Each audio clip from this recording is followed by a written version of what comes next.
For over 30 years, the staggering failure rate for Alzheimer's disease drug trials has consistently exceeded 99%. Even our newest successes have a timing problem. Drugs that effectively clear amyloid plaques deliver benefits that are statistically significant but clinically marginal, slowing decline by only about 30% over 18 months. The math suggests we aren't treating a single disease, but a sequence of biological events. A drug that targets mitochondrial damage in the brainstem of a 30-year-old is addressing a completely different pathology than an intervention meant to rescue cortical circuits in a 70-year-old. By the time patients reach their 60s or 70s, they have entered the third and final stage of the sequence, yet we still deploy therapies designed to target the protein accumulation that defined the earlier phases. Attempting to clear amyloid once the patient has reached this terminal stage is an architectural mismatch. It is the equivalent of trying to disarm a bomb after it has already detonated. To understand why these patients continue to decline, we have to look past the physical plaques and examine the brain's invisible electrical circuitry. Normal brain function relies on a precise equilibrium between excitation and inhibition, the gas pedals that drive signals forward, and the brakes that keep them from racing out of control. The final phase of Alzheimer's is defined by a catastrophic failure of these inhibitory brakes. This electrical imbalance, not the physical buildup of proteins, is the active force destroying memory and cognition in the later stages of the disease. Deep within the cortex, the primary brakes are a group of fast-spiking interneurons. They fire at incredibly high rates to maintain the steady rhythm of the circuit. Because these neurons have the highest metabolic demands in the brain, they are protected by a specialized physical armor called perineuronal nets.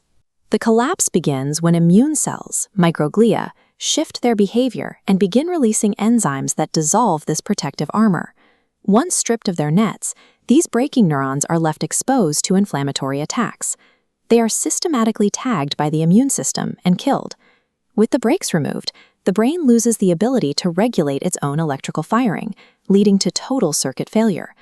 Without the interneurons to provide inhibition, the primary neurons fire uncontrollably, flooding the brain with a toxic excess of glutamate.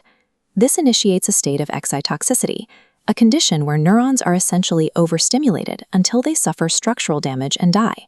This chronic overfiring manifests as subclinical epileptiform activity. These are hidden, silent seizures that ripple through the brain's networks.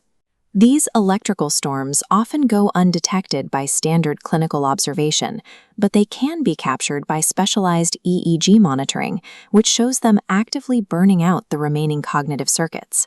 In this final phase, the brain essentially electrocutes itself, accelerating its own destruction in a feed-forward spiral.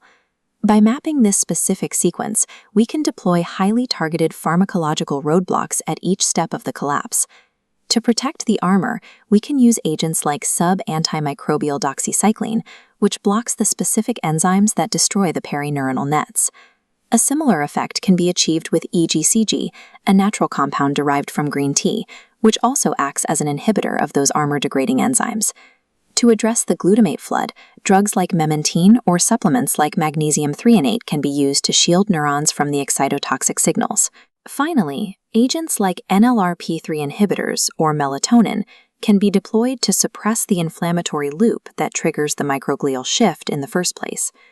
These interventions are effective because they ignore the proteins of the past and target the active, immediate mechanisms of cognitive destruction. The era of the magic bullet, a single drug to cure Alzheimer's, is likely over. Success in the later stages requires combination therapy, a synchronized approach that addresses inflammation, structural armor, and electrical balance simultaneously. This is the core of temporal pharmacology, delivering the right intervention at the exact moment the biology demands it. By recognizing Alzheimer's as a spectrum of sequential collapse, we can stop chasing the biological ghosts of the early stages and start saving the electrical circuits that are still firing today.